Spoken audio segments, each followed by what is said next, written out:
Steve Gamache here again with another Chef Knives to Go quick look product review. What we're looking at now is the Kurosaki Megumi R-2 Gyuto 210mm knife. So the box says Megumi, which is their hammered style. So I have owned the VG10 version of this, so this is the R2 version. So I'm going to label it as Megumi. The core steel in this line of knives is R2 powdered metallurgy full stainless steel. Heat treats around 62 Rockwell plus, maybe 62, 63-ish. The construction is 3 layers. On either side of that hard core steel, you've got a soft stainless cladding with a fair amount of polish to it and a hammered finish and some hand chisel kanji. We'll get a close-up look at that in a second. The weights and dimensions will vary a little bit from knife to knife. And they could come with different handles depending on what Mark decides to do. I'll talk about that in a second. But the weight on this one is 145 grams or 5.1 ounces. These are pretty thin and they're pretty light and they're really good performers. So this is a light, nimble, laser style hand hammered blade.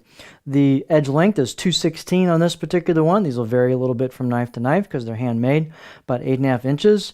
Overall length about 370 millimeters or 14.6. Spine thickness. These are thin. It comes out of the handle and then thins out right away above the heel, back of the heel, the chin here. It's 2.9 on this one. It'll vary a little bit, again, from model to model.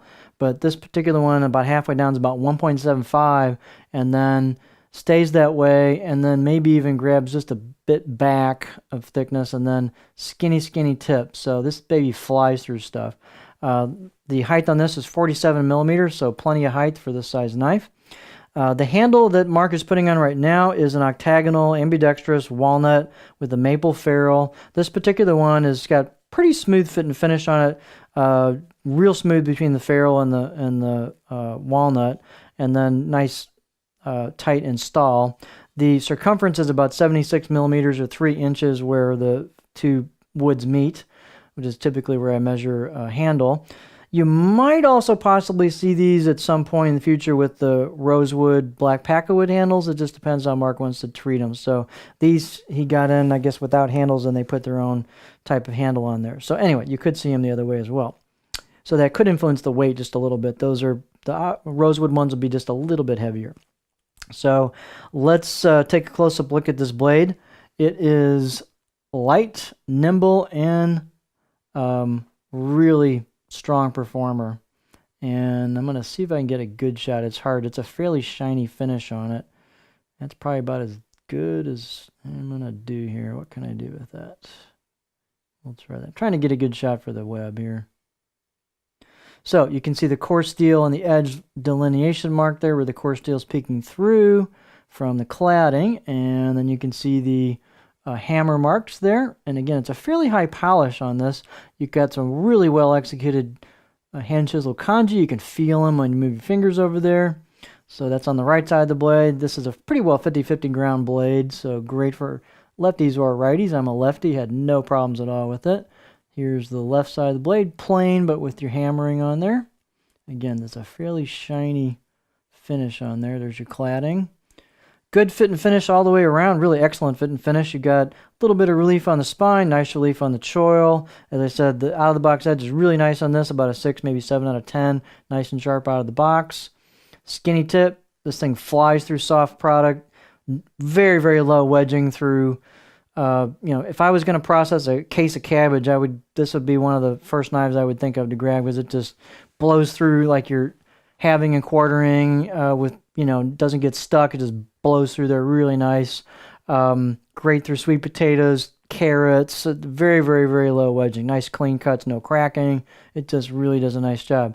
The trade-off of that is it's not a big old honking blade with a lot of meat behind the edge. It's pretty thin at the edge, and so it's got, I'm not going to say a delicate feel, but it's not a workhorse type feel, and it's not a big old stiff blade. So, you've got a little bit of technique you got to kind of pay attention to with this one. But the benefit is the pure performance you get out of it. So this is just an excellent, excellent performing blade. It's got a little bit of give on the stiffness end, but again, you get it back in performance. So let's see what she looks like on the cutting board.